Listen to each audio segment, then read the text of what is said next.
இணைந்து கற்போம். நம்ம சேனலுக்கு இப்பதான் முத வரீங்க அப்படின்னா மறக்காம சப்ஸ்கிரைப் பண்ணி பெல் ஐக்கான கிளிக் பண்ணி ஆல்னு கொடுத்து வச்சுங்க. அப்பதான் நாங்க போற வீடியோ உடனுக்குடனே உங்களுக்கு நோட்டிபிகேஷன் வரும். இந்த வீடியோ உங்களுக்கு யூஸ்ஃபுல்லா இருக்கு அப்படின்னா மறக்காம லைக் பண்ணுங்க. நீங்க போற ஒவ்வொரு லைக்கும் தான் நெக்ஸ்ட் வீடியோ அப்லோட் பண்றதுக்கு எங்களுக்கு ரொம்ப மோட்டிவேஷனா இருக்கும்.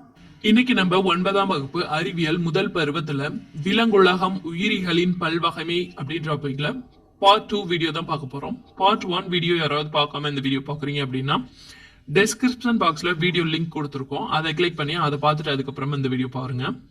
வாங்க வீடியோக்குள்ள போலாம். வேளாண்மையை பாதிக்கும் பெரும்பாலான பூச்சிகள் கணுக்காலிகள். முதுகு நான் அமைப்பின் அடிப்படையில் எத்தனை துணை தொகுதிகளாக பிரிக்கப்பட்டுள்ளன?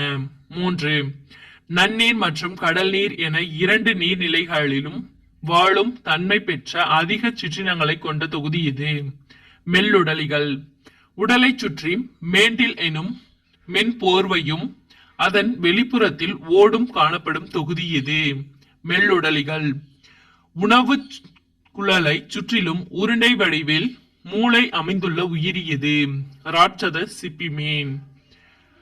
பைபினேரியா லார்வா எந்த இளம் உயிரி தொகுதியை சார்ந்தது? முட்டோலிகள். அலங்கார பொருள்கள் தயாரிக்க பயன்படுத்தப்படும் மீன் எது? உலர்த்தப்பட்ட நட்சத்திர மீன்.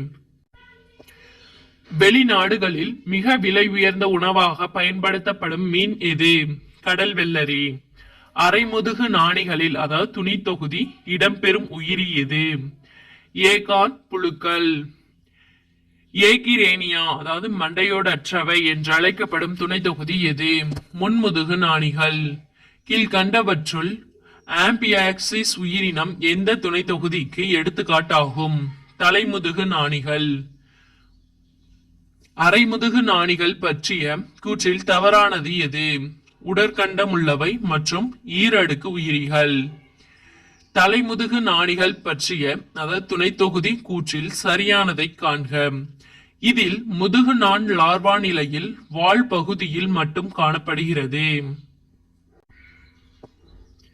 2, 3, 4 அறைகளை உடைய தசையிலான வயிற்றுப்புற இதயத்தை பெற்றுள்ள இது? முதுகெலும்பிகள். டியூனிக் எனும் முறை உள்ள நாணிகள் எவை? வால்முதுகு நாணிகள். குளிர் இரத்த பிராணிகள் மற்றும் நீர்வாழ் முதுகெலும்பிகள் என அழைக்கப்படுவது எது? மீன்கள். உடல் தசைகள் மயோட்டோம்கள் எனும் தசை துண்டங்களாக அமைக்கப்பட்டுள்ள உயிரினம் எது? மீன்கள். மீன்களில் எத்தனை இணை செவில் பிளவுகள் உள்ளன? 5 to 7. இதயத்தில் ஆரிக்கிள் வென்ட்ரிக்கிள் என 2 அறைகளை மட்டும் கொண்ட உயிரினம் எது? மீன்கள். செயில் மீனானது 1 மணி நேரத்தில் எத்தனை கிலோமீட்டர் வரை நீந்தக்கூடியது? 109 கிலோமீட்டர். மிகச்சிறிய முதுகெலும்பி மீனினம் எது? பிலிப்பைன் கோபி. குட்டை பிக்மி கோபி மீனின் நீளம் என்ன? 10 மில்லிமீட்டர். முதுகெலும்புடைய விலங்குகளில் மிகப்பெரிய விலங்கு எது? நீலத்திமிங்கலம். குறிப்பிடத்தக்க அளவில் கடல்வாழ் உயிரிகளான மீன்கள் மற்றும் இறால் போன்றவற்றை லாப நோக்கில் வளர்க்கும் புரட்சி எது? நீல புரட்சி. கீழ்கண்டவற்றுள் பறக்கும் மீன் எது? எக்ஸோசிட்டஸ். பூமியில் மனிதர்கள் இல்லை எனில் அதிக ஆதிக்கம் செலுத்துபவைகளாக விளங்கும் உயிரினம் எது? ஆக்டோபஸ். நீர்வாழ் முறைக்கும் நிலவாழ் முறைக்கும் இடைப்பட்ட நிலை எவ்வாறு அழைக்கப்படுகிறது? ஆம்பிபியஸ். உலகிலேயே மிகப்பெரிய இருவாழ்வி எது? ஆண்ட்ரியஸ் டாவிடியன்ஸ். இதயமானது 2 ஆரிக்கிள்கள் 1 வென்ட்ரிக்கிள் என 3 அறைகளை கொண்ட இருவாழ்வி எது? தவளை. வளர்வுறு மாற்றத்தில் தலைப்பிரட்டை எனும் லார்வா உடைய உயிரினம் எது? தவளை.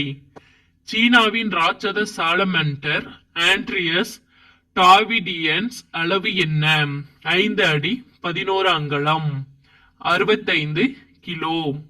உலகின் மிகச்சிறிய இருவாழ்வி எது? அம்பு நச்சு தவளை. சீனாவின் ராட்சத சாலமண்டர் எங்கு அதிகமாக காணப்படுகிறது? மத்திய மற்றும் தெற்கு சீனா. கியூபாவில் காணப்படும் அம்பர் நச்சு தவளையின் நீளம் என்ன? 8.5 to 12.5 மில்லிமீட்டர். நிலவாழ்வினை முழுவதுமாக மேற்கொள்ள தகவமைப்பினை பெற்ற முதல் முதுகெலும்பு வகுப்பு ஊர்வன. கீழ்கண்டவற்றுள் பாலூட்டி போன்ற ஊர்வனவற்றுக்கு எடுத்துக்காட்டு எது? டைமெட்ரோடான். முதுகெலும்பிகளில் முதல் வெப்ப இரத்த உயிரிகள் எவை? பறவைகள். முதலைகளின் இதயத்தில் எத்தனை அறைகள் உள்ளன? 4. தமிழ்நாட்டின் மாநில பறவை எது? மரகத புறா. மிகப்பெரிய சிறகு பரப்பளவு உள்ள பறவை எது? ஆல்பட்ராஸ். ஆல்பட்ராஸ் பறவையின் சிறகு நீட்சியின் நீளம் 11.2 அடி. எலும்புகளினுள் காற்றறைகள் இருப்பதால் காற்றெலும்புகள் என்று அழைக்கப்படும் உயிரினம் எது? பறவைகள். முதல் பறவை இனம் எது? ஆர்கியோப்டெரிக்ஸ். அழகு இல்லை ஆனால் இவற்றில் பற்கள் காணப்படும் பறவை எது? ஆர்கியோப்டெரிக்ஸ். வலசை போதலின் போது மிக நீண்ட தூரத்தை கடக்கும் பறவை எது? American golden plover. American golden plover பறவைகள் எத்தனை கிலோமீட்டர் வரை பறக்கின்றன? 24,000 to 27,000 kilometre. American golden plover புளூவியலிஸ் டொமினிகா பறவைகள் எங்கு இனப்பெருக்கம் செய்கின்றன? அலாஸ்கா மற்றும் ஆர்க்டிக். துண்ணெலி ஓரிரவில் எத்தனை அடி சுரங்கத்தினை தோண்டுகிறது? 300 அடி. வௌவால்களில் மிக பெரியது எது? பழந்தின்னி வௌவால். பழந்தின்னி வௌவால்கள் சில வகை எந்த தீவுகளில் காணப்படுகின்றன? ஜாவா தீவுகள். பழந்தின்னி வௌவால்களின் சிறகின் நீளம் என்ன? 1.7 மீட்டர் மற்றும் 42 சென்டிமீட்டர். மிகச்சிறிய வௌவால் எங்கு வாழ்கிறது? தாய்லாந்து. மிகச்சிறிய வௌவாலின் எடை மற்றும் நீளம் என்ன? 2 கிராம் எடை, 3.3 சென்டிமீட்டர் நீளம். பொருத்தமற்ற இணையை காண்க. உருளைப்புழு லாம்பிடோ மாரிட்டி. பொருத்துக. அட்டை பெரிப்ளானட்டா அமெரிக்கானா. கரப்பான் பூச்சி அஸ்டிரியஸ் ருபென்ஸ். நத்தை ஹிருடினேரியா கிரானுலோசா. நட்சத்திர மீன் பைலா குளோபோசா. இதுக்கான ஆன்சர் 3-1-4-2. முதுகெலும்பற்றவைகளில் முத்து சிப்பியின் இரு சொற்பொருள் என்ன? பிங்டேடா பியூகேட்டா. விலங்குகளுக்கு இரு பெயர்களிடும் முறையை அறிமுகப்படுத்தியவர் யார்? Carolus Linnaeus.